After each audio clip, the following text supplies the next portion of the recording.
Today on Breaking Views, another fine mess at Bumi, why a corruption report sends a strong sell signal, and how the sale of Stansted to new owners could be just a ticket for London. I'm joined by Assistant Editor at Breaking Views, Robert Cole. Robert, it's been a long time since we spoke about Bumi, at least a couple of weeks. Now we've got this report into a probe into the company's Indonesian operations. It doesn't smell good. No, it doesn't. I mean, yeah, it's only a small company, but it is a fascinating corporate governance issue, and it's got Nathan Rothschild there in the background, and it's one of those sort of stories which I think is really quite important to get into the weeds of, because it's a sort of sense of, you know, it started out as a really optimistic thing, and it's not going well, shall we say. It hasn't been going well for some time. It hasn't been going well for some time. Anyway, so why are we interested in it today? Well, there was some hope. You'll recall, just for the backstory, that there was some quite serious allegations about corruption.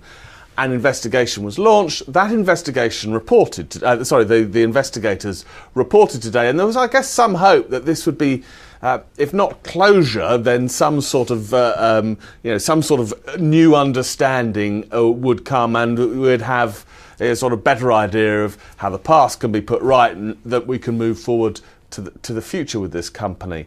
But very sadly, and for some understandable reasons, but not altogether satisfactory reasons, we seem to have the report which just seems to be saying this situation is even more confusing than ever.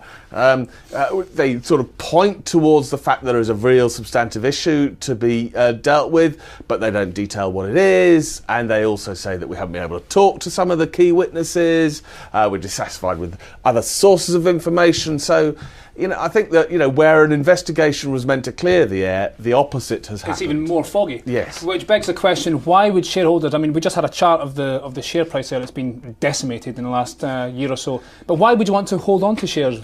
Well, I think our point here is I think we're probably coming to the end of the road. And yes, if you look at the long-term share price chart there, this hasn't been at all good. But, you know, over the last sort of 6 months, the shares are actually something like doubled since their nadir, and we're just thinking, well, perhaps now is the time to cut and run. Now, I'm hopeful, you know, Jamie. As you know, I'm a man who believes that the glass is always half full. Yeah. And there's a doubt in my mind. I just wonder, are we just getting out at the wrong time, just as, you know, some sort of closure and resolution does come. But I think that if that comes, you know, we can buy back in, and there's a downside risk here which outweighs the upside potential. OK, let's move on to London airports. Yesterday it was Heathrow we were talking about. Today, Stansted, and of course it was sold to Manchester airports over the weekend. No, this is just a PS really to the conversation we had yesterday. You know, because we were talking about capacity at Heathrow being the problem about the snow, and we also took a look at the Stansted sale, which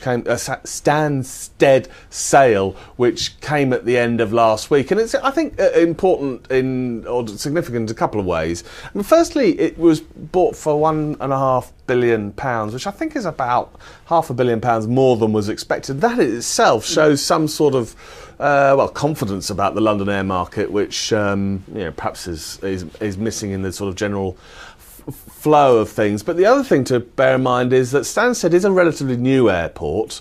It hasn't necessarily got off the ground, not wanting to use the pun, and that perhaps says something about the excitement about an estuary airport, for example. You know, it's not easy. You know, just because you build something new doesn't necessarily mean to say it will work. And the third point is that, you know, Stansted is operating at half its capacity. Which it's not a big airport. You wanted for Heathrow. Yeah, exactly. So, you know, if you think of the London airport market as a whole, and you think about Heathrow and Stansted and Gatwick, and somehow trying to find them all to work together, albeit under separate ownerships, then maybe that's the solution to London's clear capacity constraints. There may be a slight risk with Stansted.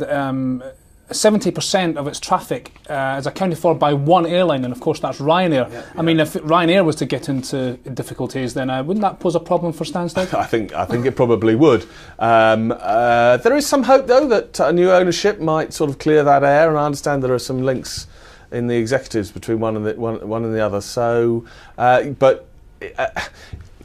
Stansted really needs to reduce its exposure to Ryanair, but the trick is going to be to bring other airlines in. So the volume of business it does with Ryanair stays the same, the proportion of business it does with Ryanair falls from 70%. You know, I'd like to see it half that at absolute most, really. Well, as long as the weather holds up, we should all be fine. Robert, thank you very much. That was Reuters Breaking Views Assistant Editor Robert Cole. Well, for more agenda-setting financial insight, watch your US Breaking Views show every day. That's 12:30 Eastern, 17:30 GMT. I'm Jamie McGeever. This is Reuters.